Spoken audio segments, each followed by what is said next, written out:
We've borne enough insults from the meddling Yankees. It's time we made them understand we'll keep our slaves with or without their approval. It was the sovereign right of the state of Georgia to secede from the Union. That's right. The South must assert herself by force of arms.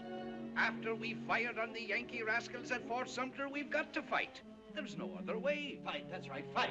Let the Yankees be the one to ask for peace. The situation's very simple. The Yankees can't fight and we can. You're right. There won't even be a battle, that's what I think. They'll just turn and run every time. One Southerner can lick 20 Yankees. Why, we'll finish him in one battle.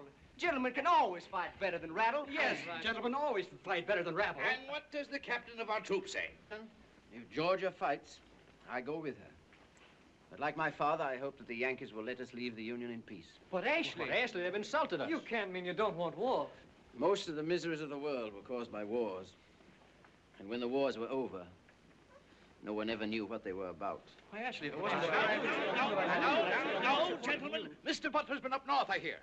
Don't you agree with us, Mr. Butler? I think it's hard winning a war with words, gentlemen. What do you mean, sir? I mean, Mr. Hamilton, there's not a cannon factory in the whole South. What difference does that make, sir, to a gentleman? I'm afraid it's going to make a great deal of difference to a great many gentlemen, sir. Are you hinting, Mr. Butler, that the Yankees can lick us? No, I'm not hinting. I'm saying very plainly that the Yankees are better equipped than we. They've got factories, shipyards, coal mines, and a fleet to bottle up our harbors and starve us to death.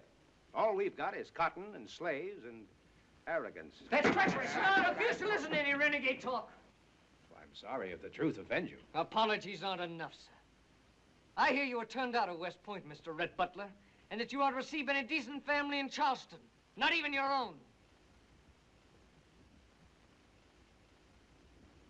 I apologize again for all my shortcomings. Mr. Wilkes, perhaps you won't mind if I walk about and look over your place. I seem to be spoiling everybody's brandy and cigars and dreams of victory.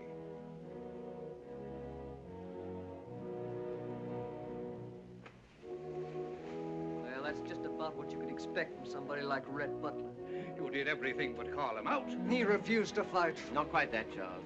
He just refused to take advantage of you. Take advantage of me? Yes, he's one of the best shots in the country, as he's proved a number of times, against steadier hands and cooler heads than yours. Well, I'll show him. No, please, don't go tweaking his nose anymore.